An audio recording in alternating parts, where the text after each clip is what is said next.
I'm 22 years old. I've been climbing since I was about 10 years old. So it's about 12 years now. And I've done competitive rock climbing. I was a swimmer back then, and one of the guys saw me climbing and was like, "Oh my gosh, she's a child with muscles. I should get you into competitions or something." And I went from there, really. I went to 4, 5 World Cups. The World Cups are kind of like the Olympics, so they're like the big world championships. So I've been all over the world doing rock climbing, representing Australia. It's been awesome. So I've got friends all over the world now that I've made at all the competitions. So it's been a really good experience and a lot of fun. A really good climbing experience I've had was competing in Oceania, where I won. The final was really quite intense. There was a lot of competition, and yeah, I was feeling very nervous, and I carried out and won in the end, which was really good, and I felt really proud of myself at the end.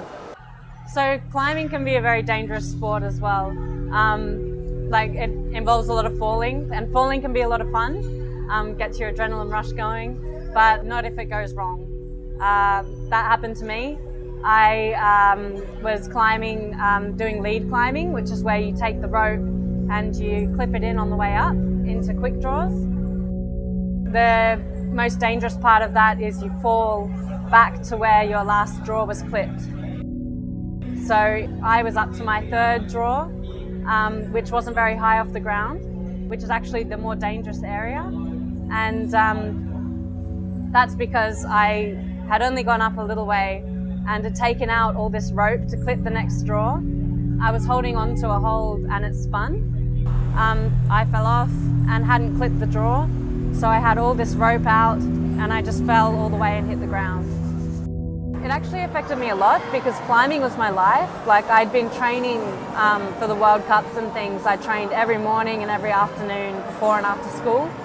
Most of my social life was climbing and everything revolved around climbing, so being told that I wouldn't be able to climb for at least 18 months,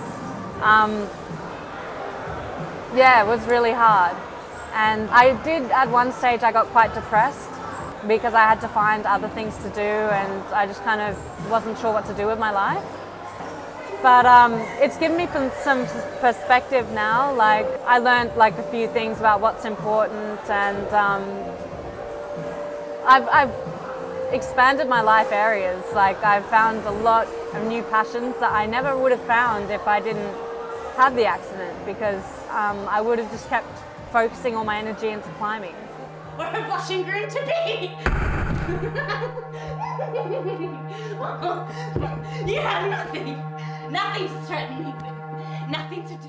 So some of my new passions involve acting. So I've done a few little acting things here and there, which have been a lot of fun. I also play wheelchair rugby. One of my friends I met through doing my degree of occupational therapy, he's in a wheelchair. He has T4 paraplegia, so everything below here doesn't work. He's a really inspiring guy, and he plays wheelchair rugby, and I went along with him for a game, and he conned me into having a play, and I ended up being part of the team, so I play now, and it's so much fun. So my life now, compared to before the accident, I guess I'm a bit more mature now, but I've expanded my life in so many ways. I no longer climb competitively, which was my choice. I could go back to it if I wanted to, but I just do so much more now. I don't really have time to do that much training. I really enjoy climbing still, and I really enjoy doing all of the social parts of the climbing as well, like the going camping, the traveling, the going to the pub after the climbs and all that. So I'm still very much on the climbing scene, but not the competitive scene anymore. So it's just something that I love to do. And now I have all these other passions, so my life's just becoming bigger and bigger and bigger.